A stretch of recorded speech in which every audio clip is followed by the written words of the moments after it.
So the lead singer of this Christian band tried to unalive his own wife.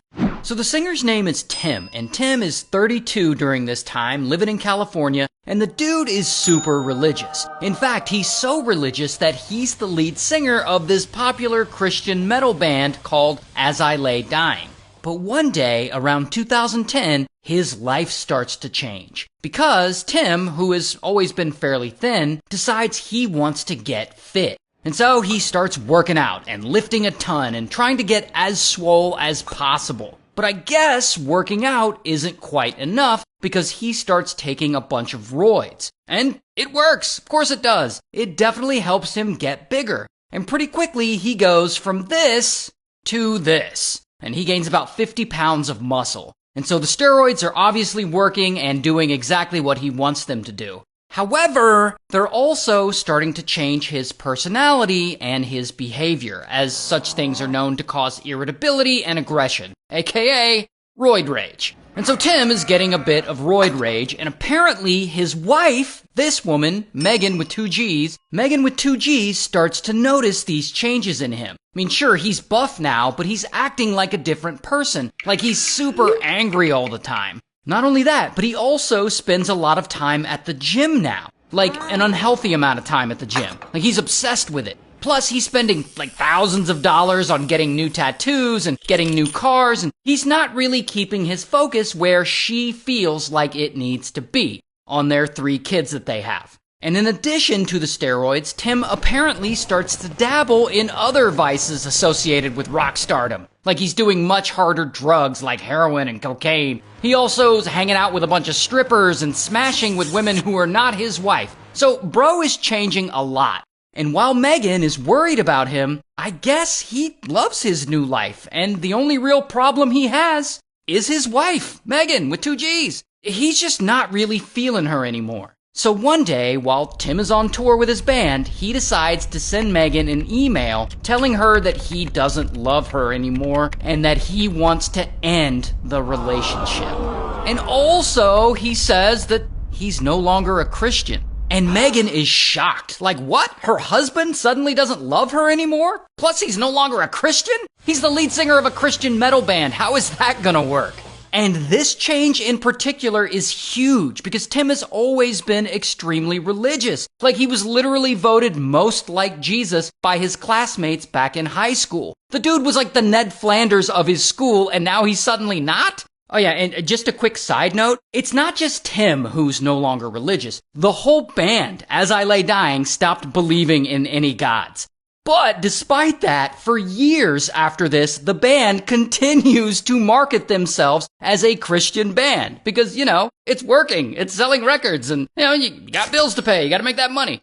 Anyway, his relationship with Megan. Soon after she gets that email from Tim, Megan learns that he's been having a bunch of affairs with multiple women, and that he also has a secret girlfriend in Florida. And that is just too much for her. She decides she's done with his bullshit, and in 2012, she goes and she files for divorce.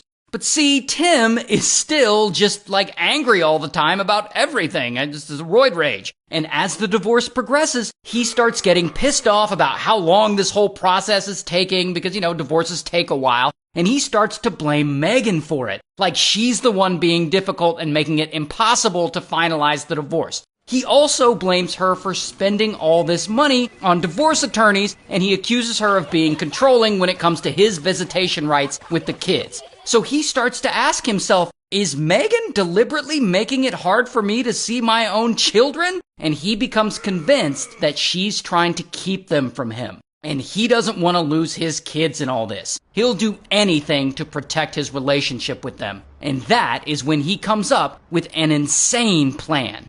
He decides to hire a hitman to get rid of Megan, as so many people do in my videos. The problem is, Tim doesn't know any hitmen, as most people don't. Like, where the hell do you even find a hitman? So he goes to one of his gym buddies and he asks him, hey, do you know of anyone who would be willing to unalive my wife for money? And I guess that friend is like, nah, bro.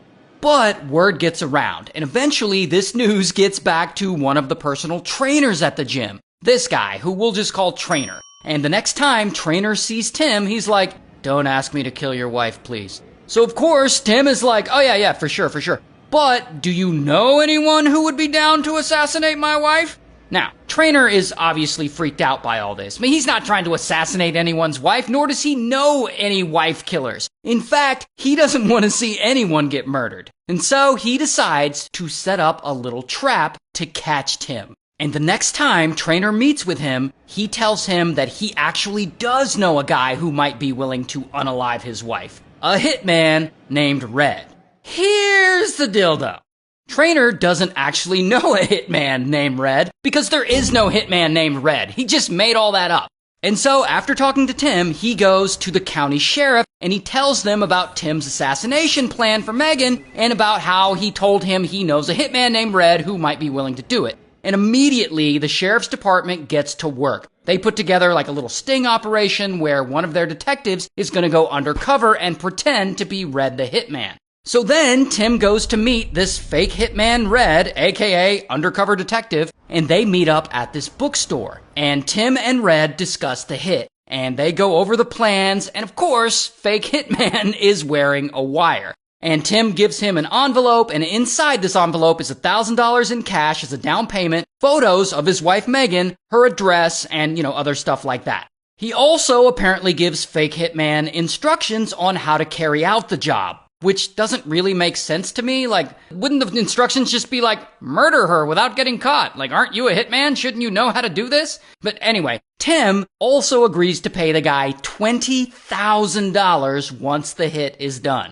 That's a good price. Now, unfortunately, even though Tim is being recorded and all this is pretty damning evidence, fake hitman really needs Tim to use specific words like kill or dead to make this whole thing incriminating enough to bust him. But Tim isn't using those specific words. He keeps dancing around it like, I want her gone. I want her to never ever come back. And stuff like that. And fake hitman will be like, so you want your wife of 8 years gone?